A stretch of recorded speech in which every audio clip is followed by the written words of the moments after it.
So, what are my thoughts on the new X-Men? Well, quite simply, it was awesome.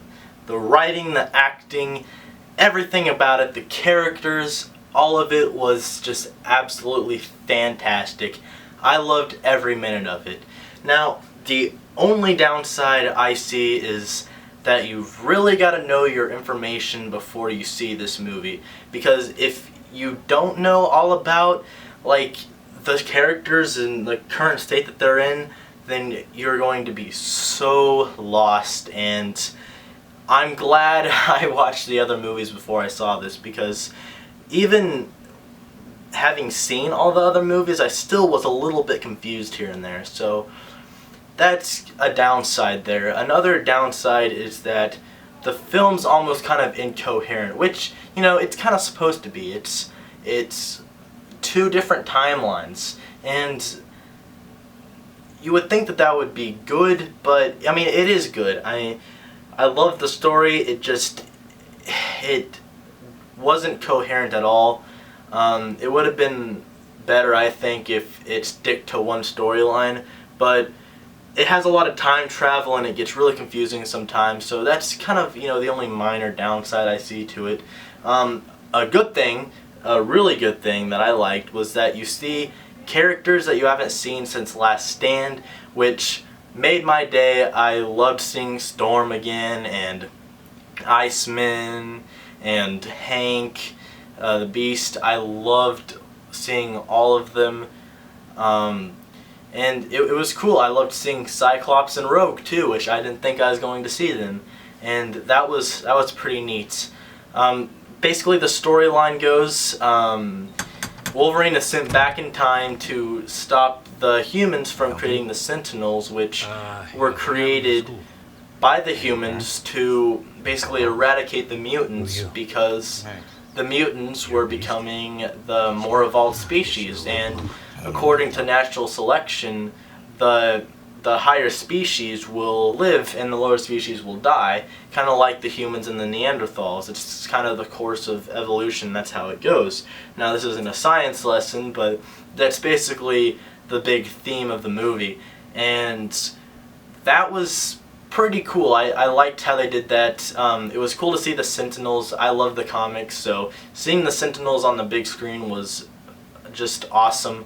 And that, you know, raised the stakes, because these Sentinels, they basically take the power of the mutants, and they basically are unstoppable by the mutants. So that's why they had to go back in time and basically eradicate them from ever being made. It kind of reminds me of Terminator, where the Terminator is sent back in time to kill John Connor's mom the first time, and then trying to kill John Connor because John Connor would later, you know, win the war, and the Skynet didn't want that to happen, so they sent a Terminator down each movie. That's kind of a way to think of it, but this movie was so much more confusing than that. Hugh Jackman was born to play this role. I can't think of anybody else that could do it better. He was just fantastic, and it pays tribute to all the other X-Men movies except for this one, which I don't even think is, you know, canon anymore. I don't know, I saw this in theaters. I didn't mind it. The only thing that I don't like really about it is, number one, the claws look so fake. I mean, even by 2010 standards, which was only 4 years ago, they look pretty bad. And the other thing was Deadpool at the end. Worst rendition of Deadpool ever.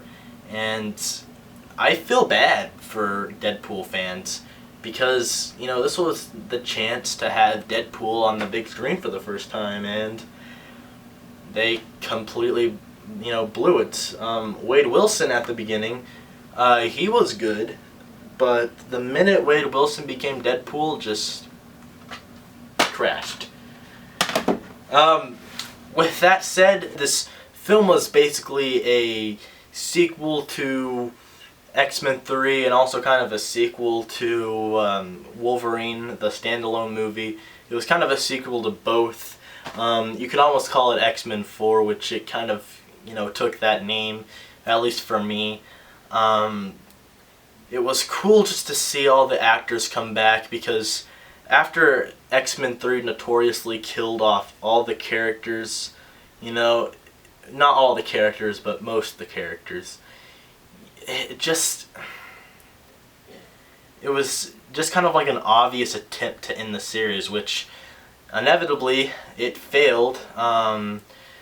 It was just so ironic now that we have the original characters back, all of them really, and they all survived through the movie, and they are all back for more movies, which is really, really neat, and I like that.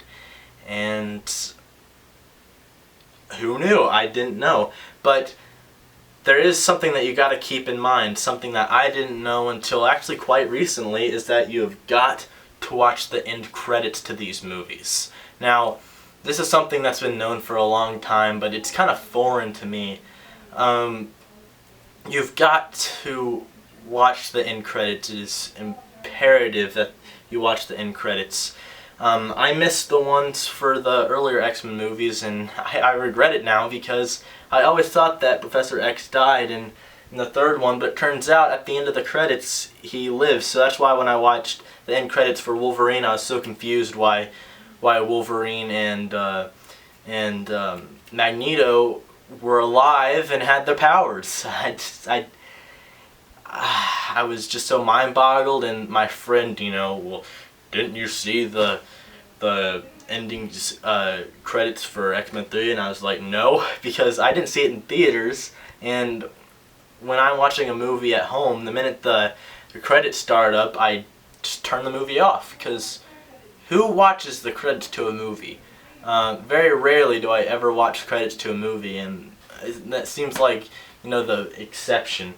But overall, fantastic. I have to say, and I hate to say this, but I liked it more than Godzilla.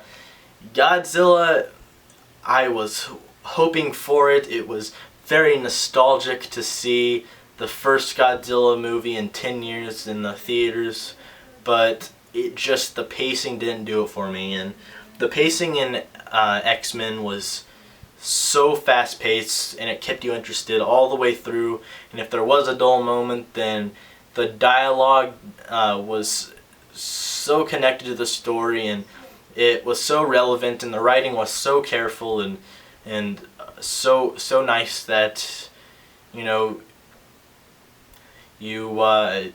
didn't really notice if there was a dull moment. And that's not only good filmmaking, that's good writing. Which Godzilla had some good writing. I didn't like all the characters. I liked Ford's dad. He was a good character.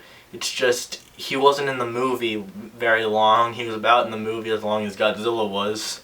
Two of the big parts of the movie, two of the best parts of the movie, and they're barely in it at all, which I already talked about that in the earlier video. So if you want to hear my spiel on that, then that would be something you should do. Should you watch this movie? Yes, I completely recommend it. Do I want more? Yes. Are there going to be more? Yes, because the end credit scene, I'm not going to spoil it. I'm just going to tell you who it's about. It's about Apocalypse, which, if you didn't know that, then it's going to be confusing, so I'll just tell you right off the bat, it's Apocalypse. So if you don't know who Apocalypse is, then I'll just leave it to you to find out. I'm not going to divulge details, because I'm running short on time and I want to get this up and edited and stuff, so I'll just let you look Apocalypse up. So be sure to watch the end credits. I know watching the end credits is boring, but that's why you bring this baby.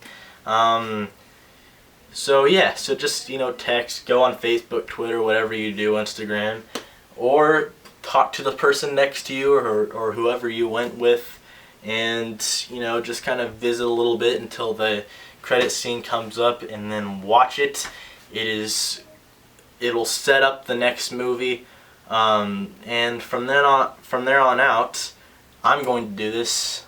Just stay to the end credits for every Marvel movie that comes out, because something's usually going to be revealed, which is pretty neat, and they've been doing that for as long as I can remember.